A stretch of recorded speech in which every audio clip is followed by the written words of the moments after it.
네, 이번엔 세금 문제로 고민하고 계신 시청자분들의 사연을 모아서 꿀팁을 전해드리는 SOS 절세 해결 순서입니다. 오늘은 최근 개인 사업자에서 법인 명의로 바꾼 시청자님의 고민을 사연으로 재구성해봤습니다.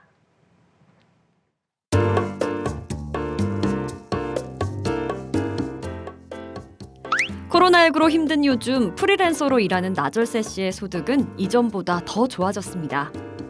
앞으로 낼 세금이 걱정된 나절세 씨는 개인 사업자로 해오던 세금 신고도 법인 명의로 바꿨습니다. 그러던 어느 날 집주인이 갑자기 전세금을 올려달라고 하는 바람에 마땅히 돈을 융통할 방법이 없던 나절세 씨는 결국 법인 통장에서 돈을 인출해 전세금을 보태는데요. 그러자 곁에서 나절세 씨의 사정을 보던 지인은 그런 경우 그 돈을 가지급금으로 처리할 수도 있을 것 같은데요 하고 조언을 해주는데요. 세무사님, 이 가지급금이 무엇인지 그리고 어떤 것들이 달라지는 것인지 몰라서 답답하고 궁금하기만 합니다. 나절세 씨의 절세 고민 좀 해결해 주세요.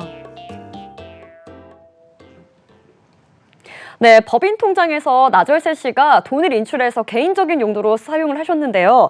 여기서 보니까 가지급금이라고 이렇게 나와요. 이게 가지급금이 도대체 뭔지 궁금합니다. 네, 가지급금이란 용어를 개인 사업을 하시던 분이 이제 법인으로 사업체를 신규로 설립을 하시게 되면 많이들 접하게 되실 거예요. 그리고 많이 혼란스러워 하시는 부분인데 가지급금이라는 얘기는 법인에 있던 돈이 외부로 유출이 됐고요. 그 외부로 유출된 자금이 어디로 썼는지 모르는 임시로 쓰는 용어이고 언젠가는 회수할 때 그 용어를 바꿔 쓸 수 있는 회계상의 용어라고 보시면 됩니다. 근데 우리가 가지급 얘기하는 게 뭐냐면 개인으로 사업을 오래 하셨던 분들은 우리가 인출금이라는 용어를 많이 썼어요. 그래서 내 회사기 때문에 돈을 뺐다 넣었다 이래도 아무도 뭐라고 하는 사람들이 없었는데 법인은 법인이라는 인격체가 형성이 됐고요.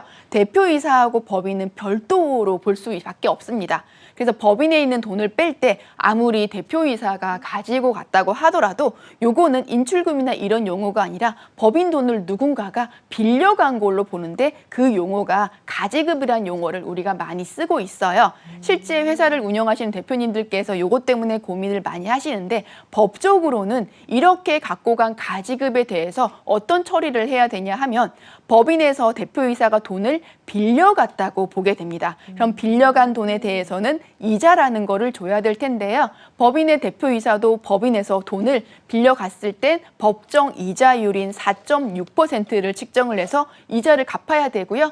법인 입장에서는 이자만큼 이익이 생기는 거죠. 그래서 그 이익에 대해서도 법인세라는 거를 내야 되게 됩니다.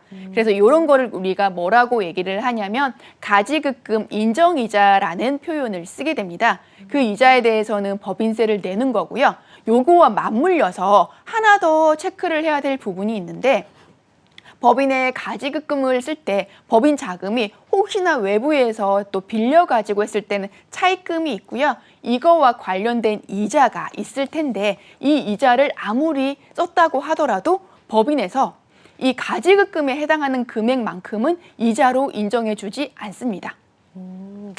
네, 그래서 가지급금 관련된 부분은 인정이자만큼 법인세도 내야 되고 이 이자 비용만큼은 인정해주지 않기 때문에 또 썼다고 하더라도 비용으로 인정이 되지 않아서 생각하는 것보다 법인세가 더 많이 나올 수가 있어서 돈을 빼고 넣을 때는 충분히 어떤 항목인지 명확하게 기재를 하셔야지만 추후에 발생하는 법인세 부분에 대해서 고민이 없으실 것으로 보입니다.